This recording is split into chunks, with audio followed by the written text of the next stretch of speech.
Hangaficha duraa isa mudaan qabne hundaan qoratame yakki kamuu irraatti hin argamne.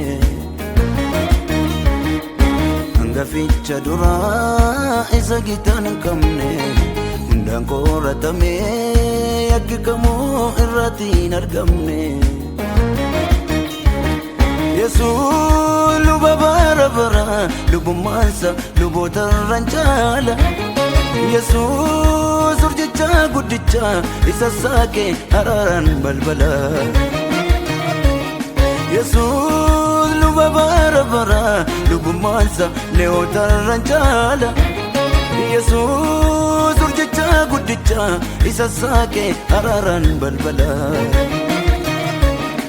Isa garaan saanuuf yaadu isa garaan saanuuf gaaddu Yesuus qabna.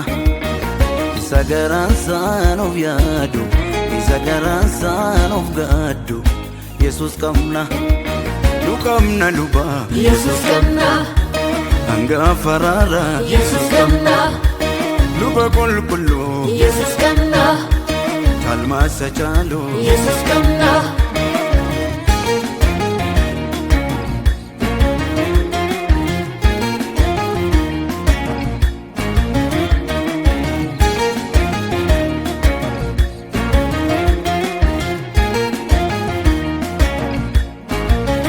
Fariisonni Saadduqoonni mudaasa barbaadu garuu mudaan qabu. Qulqulluudha karaa hundumaa dabaan qabu dabaan qabu. Yesuusidha olaana raara kan qulqulleessu cubbuu hundumarra. Yesuusidha olaana raara kan qulqulleessu cubbuu hundumarra.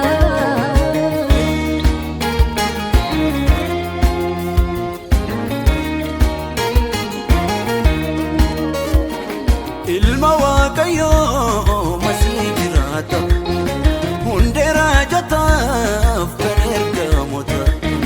Hangafa raara isa dibame aboon hundumtuu isaaf kenname.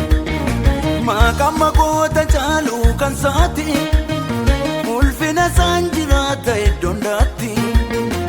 Akka urjii calaqqisa ifa deemu simboonsa bara baraan irraan dhumu.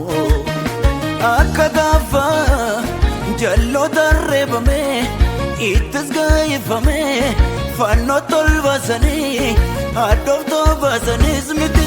Waaqayyo abbaan ol isa qabeera ol jedheera. Waaqayyo abbaan ol isa qabeera ol jedheera. Waaqayyo abbaan ol isa qabeera ol jedheera. Waaqayyo abbaan ol isa qabeera Yesuus mo'eera.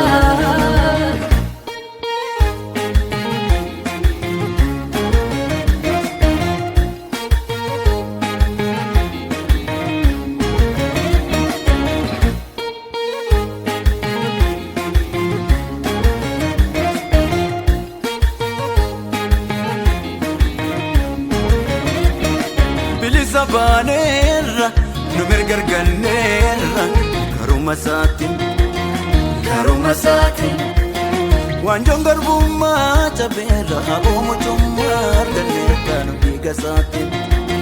nu dhiiga isaatiin Duraan ormoota kan turre damee gooftaatti maxxanne lamuu dhalanne. lamuu dhalanne. Wabii amanamaa abbaa nagaa karaa jireenyaa tolgalchuu Yesuus arganne. Yesuus arganne.